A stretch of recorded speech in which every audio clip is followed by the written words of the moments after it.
And then finally, we also we got home and Kat was like, I want to watch a shitty movie now.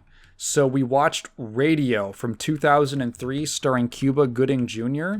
So Radio belongs to the genre of films of non-handicapped actor playing a handicapped person in an attempt to win an Oscar because they were so brave, because they went "Gah, gah," on screen and they were so brave. Maybe that sounds mean, but honestly, I think this movie is more offensive than what I just did.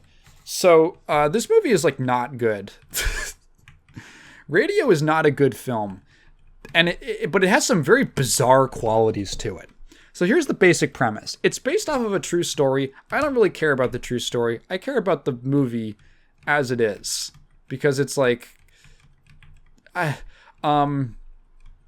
so it takes place in South Carolina in 1976, where Cuba Gooding Jr. plays a severely mentally handicapped young man. It's never really clear how old he's supposed to be. Maybe in his 20s? I'm not sure. But he basically just pushes a shopping cart around town in this small rural town in the 70s.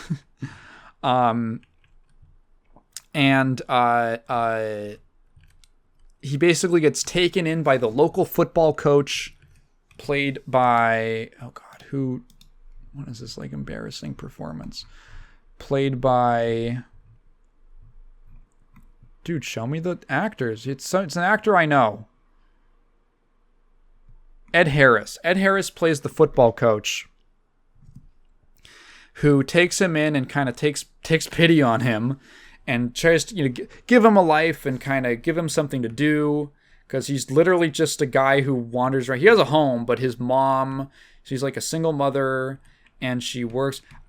They made it so the dad died. They didn't make. I was waiting to see if they would say that he walked out on them, but no, he died. So we're breaking stereotypes.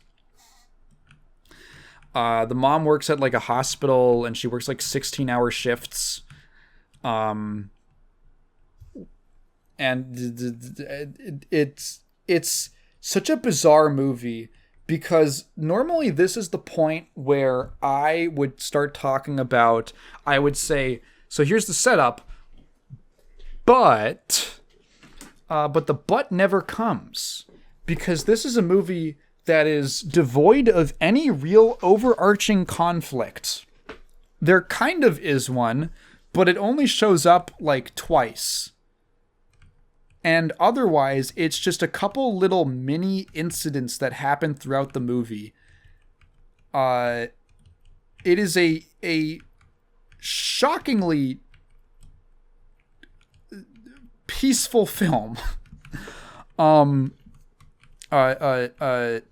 Positive to the point of almost like being repulsive for a couple reasons.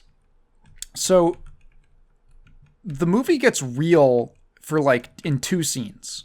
The first one is really early in the movie, and it's when Radio is like walking by the football practice, and he catches a ball because it goes over the fence. He catches the football and he puts it in his shopping cart and he walks away, and he doesn't they call out to him, and he just doesn't even look back at them. He's just not even thinking about it. It's not in his world, right? And he later on they see Radio walking around, and then you cut to them in front of like a shed, like an equipment shed, right? And the coach of the football team, and I think like the basketball team as well, like just they from the athletic department, they see the guys hanging out in front of the thing, throwing the pigskin around, and they hear this weird noise coming from inside of the shed, and they go inside to find that the football players have tied Radio up and bound his arms and legs and tied him to like a fucking pipe in the shed in like the building, which is like a hate crime. It's really disturbing and fucked up. And it's probably the worst thing that happens in the movie. Nothing that bad ever happens again. And it feels like a tone setter. And then nothing of that level happens again. And this is where you get into like kind of the weird aspects of this movie. Because, I just said hate crime, right? Now, you may or may not be aware. Cuba Gooding Jr. is a black man. He is he's visibly black. And he is, as opposed to invisibly black, like Vanilla Ice. And he is playing, again, a severely mentally handicapped man, black man, in 1976 in South Carolina. And there is never a racial aspect to his adversity. It is so weird. You feel like, do I need you to drop a bunch of N-bombs? I mean, you don't have to. It would have been period accurate.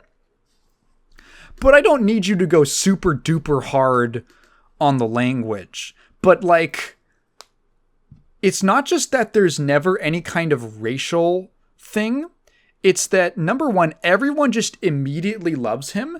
And number two, this is the most racially progressive town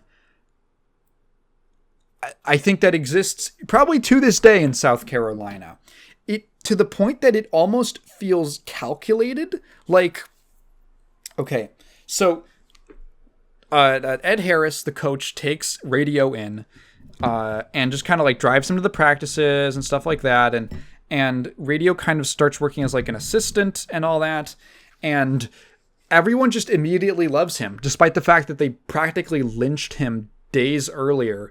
Now they're just cool with it, and he's actually super cool with them, and everyone gets along and they're friends.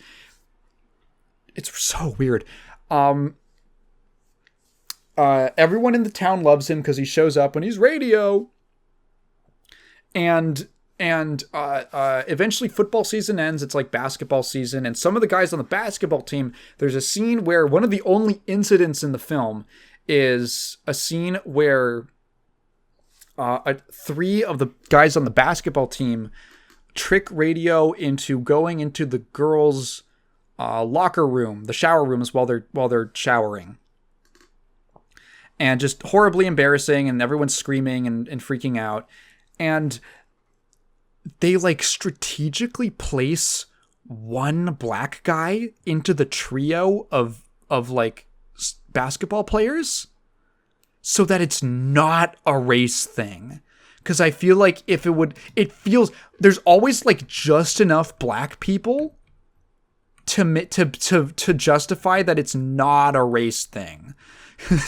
Like if it was 3 white guys, you'd be like, oh, it's because they're racist, but there's one black guy there.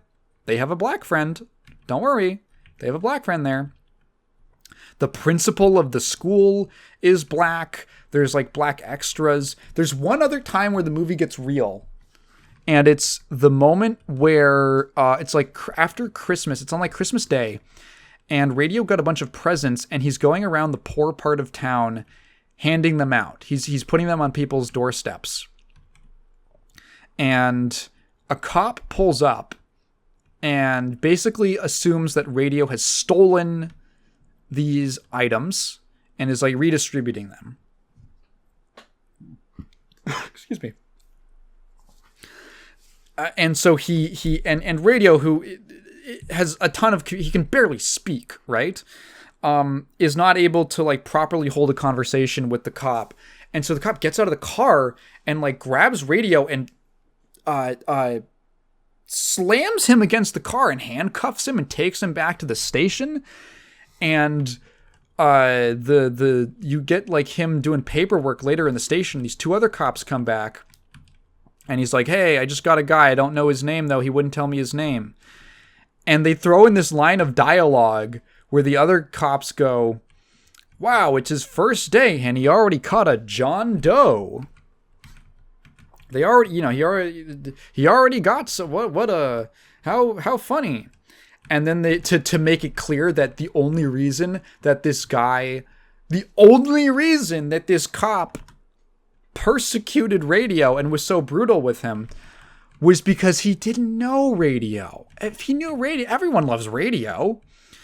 And they go into the cell, and like it's a little disturbing because Radio's in there and he's like scared and crying, and they're like, what the hell, it's Radio. And then they cut to like the two cops and Radio watching basketball and like eating donuts while the mean new cop is like doing paperwork to like for his release form. And the coach comes in, Ed Harris comes back in, and he looks at that cop and he's like, this guy didn't even know Radio. The fuck does he know? It's so weird, right? Like watching this.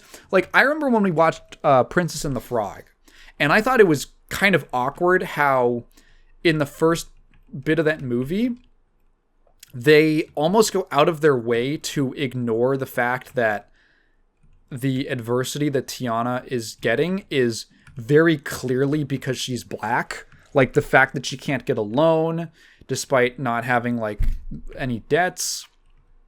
The fact like there are clearly things that you're like, oh, this is because she's black in Louisiana in like the 30s or something. But they just like kind of tiptoe around it. In that movie, I thought it was it was a little distracting to me. But at least it's only in like maybe the first 20 minutes. In Radio, it is constant. You are constantly thinking about how like there isn't like a single person who has a problem with this. There isn't, dude, like these people, most of the adults in this film, most of the adult characters were born before the Civil Rights Act. They were born when like the grandfather clause existed. This is in South Carolina. That's not even a great place to be black today. But everyone's just cool with it. It's just the most racially progressive. It's so weird how it never comes up. I get not, I was about to say, I get maybe not making the racial aspect a huge focus of the movie, but the complete ignoring is so weird. It is so off-putting. Everyone just loves Radio immediately. No one has a problem with him. Everyone, like, he rides the bus and he welcomes people on the bus and they're like, yo, Radio, good morning. It's what? No one what? And this is before even getting into the whole, dude, Cuba Gooding Jr., watching him in this movie is so embarrassing. It is so hard to watch him act out the part of this like mentally handicapped guy who really existed. It's based on a true. There was like a James Radio Kennedy. He got the nickname Radio because he loves listening to the radio, right? Oh god, well, dude, before we even get into that, like when I talk about the lack of conflict, they set up this thing where the coach's daughter is like, she's going to college soon, and like, oh, he's spending more time with Radio than with her, and is that no, it's never a real problem. It's never a problem. She completely understands because it's Radio, babe. Everyone loves Radio. She's like, for Radio, do whatever. Fuck me, Dad. Don't even come to my wedding. Don't even don't even bother coming to my wedding. Not because I don't like you, but if Radio comes up, I get it, you know? So, what even happens in the movie? What happens is Cuba Gooding Jr. goes, radio for like an hour and a half, and it's so hard to watch. Every time your suspension of disbelief starts creeping in, at least for me, I was just ripped back into reality with like, oh, that's he practiced that. He practiced like bending over and having like a weird posture and like mumbling and not making eye contact with people and practically drooling on screen. Like at one point, like dude, it's so hard to watch. It's genuinely like, dude, I'm getting so much secondhand embarrassment from watching this. At one point, there's like a scene, just one of his scenes where he's just doing his like, and I turned to Kat and I said, do you think he went method for this?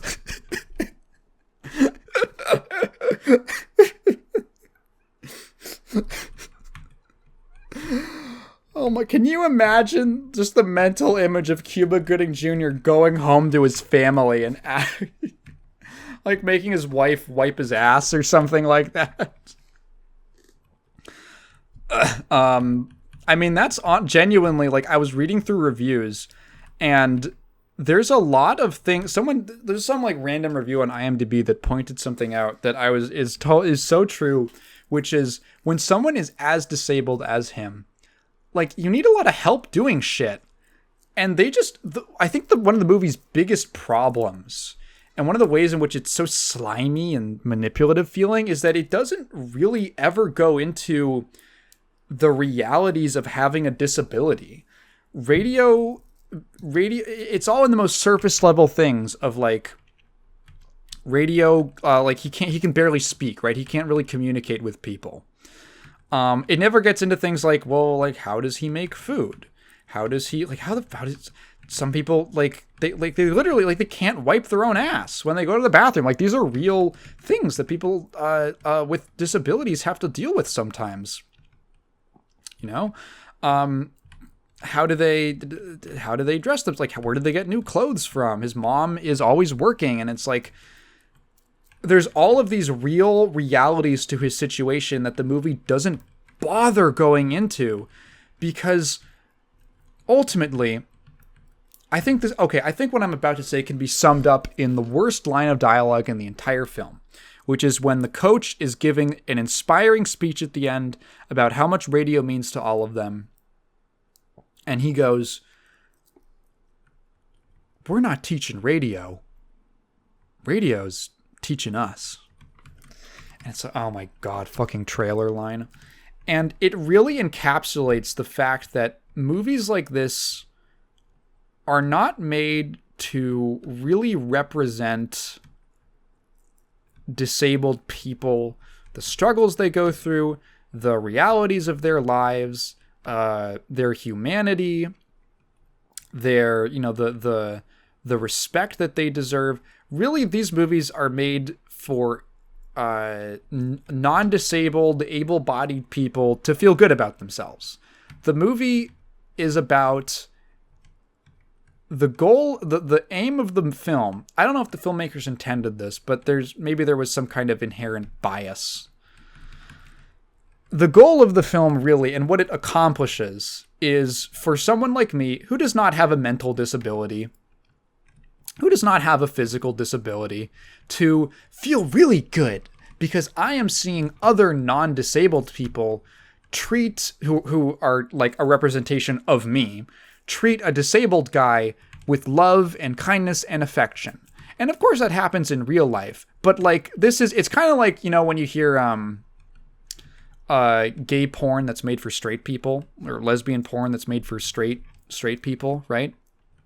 It's kind of like that. The purpose of this is to make someone, it's not for the people it might be claiming to represent. It's for the satisfaction and the gratification for you to put yourself in the shoes of Ed Harris and go, yeah, I would be that good. I'd be that good to this disabled guy. But in reality, I'm going to be real. I ride the fucking bus like every week. And sometimes there's a guy who's tweaking the fuck out on the bus, and I'm like, I'm not like thinking awful thoughts about him, but I'm like, okay, I hope nothing happens. Like, that's like, and that's not entirely fair to them, right? I know that. But also, like, that's a reality I have to deal with. That's a reality that they have to deal with. That, like, oh yeah, it probably does kind of suck that sometimes when you're acting weird in public, people are going to give you weird looks. I don't give people weird looks. Try not to make myself sound. I hate the disabled. But, like, no, like, if you've ridden the bus or public transit, or you've had to deal with a really mentally handicapped person, yeah, sometimes it's not always, like, a heartwarming, clean, pleasant interaction. Sometimes it's a little weird, or it makes you feel a little bit unsafe because you're not sure exactly what's going on. That's a real thing that these people have to deal with. But this movie never bothers to confront that. It's not interested in talking about that. It's interested in turning radio into like a mascot, into like this like puppy dog who is completely whose experience outside of the most surface level struggles has been manicured and kind of sandblasted off so that it's easily digestible for an audience of able-bodied people. And I find it kind of disgusting. I find this movie kind of gross. They can't even acknowledge the racial tensions, which I know absolutely existed at the time. Are you fucking kidding me? Are you kidding me?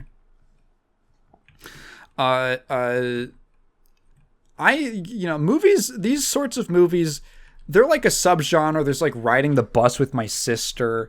There's like I Am Sam. They don't get made very much anymore. And I think that's a good thing, because they never star actual disabled people who I think you definitely could get to play roles like this. For the most part, depending on what the specific disability is, you know? I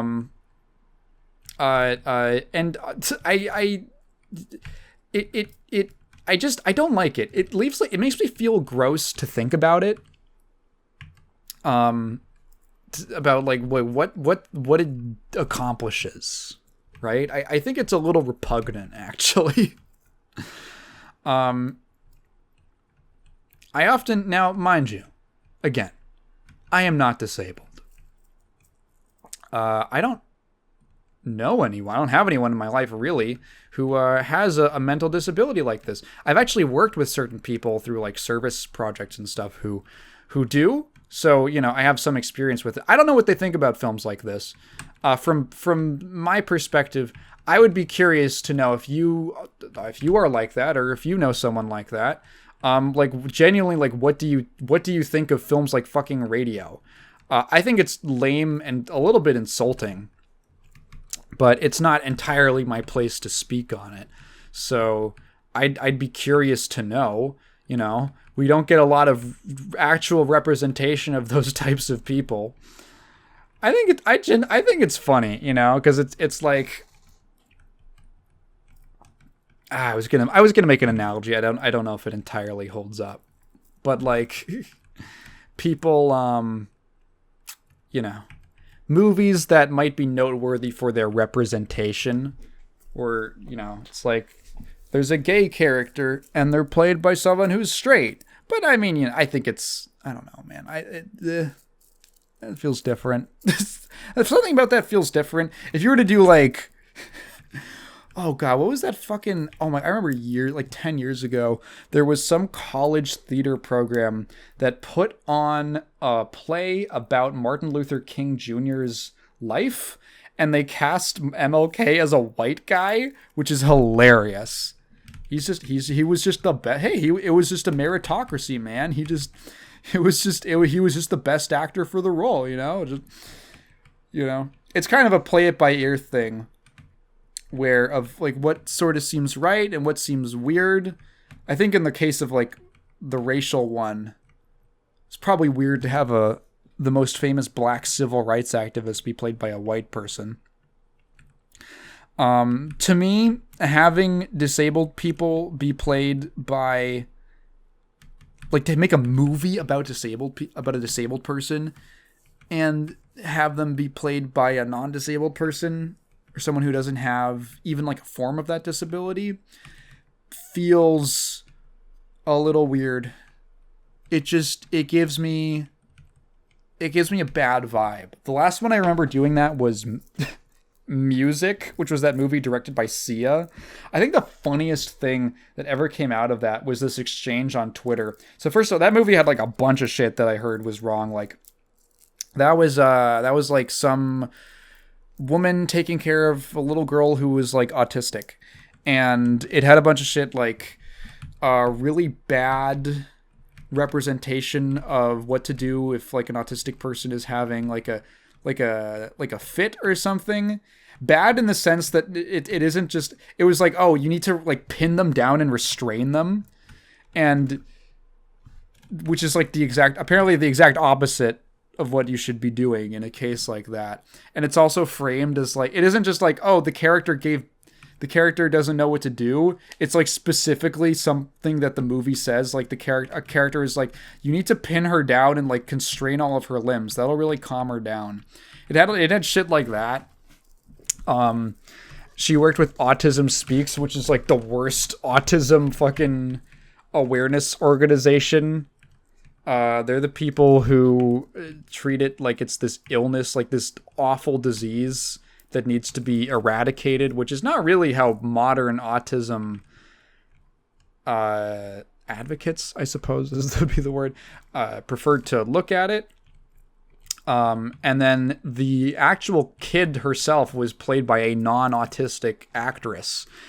And I remember this wonderful exchange on Twitter where someone asked Sia, hey, why there are so many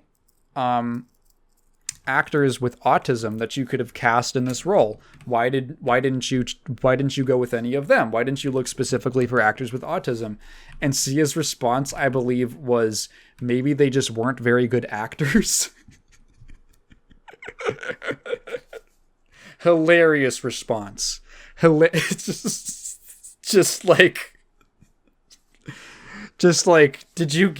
Okay, all right. Maybe they weren't very good actors. Just so blunt. Did she give a fuck? not even like a good, I don't know. It's not even like a good. None of them were, whatever. Yeah, Radio is a bad movie. You don't need to watch it unless you're morbidly curious about this god-awful subgenre of inspiration porn, honestly. Right? Like, dude, the biggest moment in the film is when Radio's mom dies. She dies of a heart attack. It happens off camera. You never see her again. There's like a scene where he gets mad.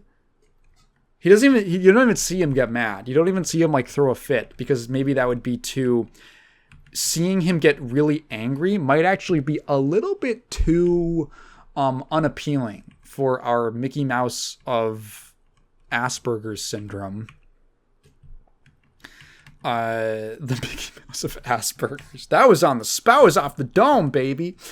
So we can only show him in the aftermath when he's sad and you get to feel bad for him, not when he's tearing the room up and it might be a little intimidating or scary. No, we can only show him when he's happy or sad. When he's happy, so you can feel good for him. When he's sad, so you can sympathize with him. Ugh. I hate this movie. The more I talk about it, the more I hate it. Every decision feels so gross and calculated. Anyway, fuck Radio. Terrible movie.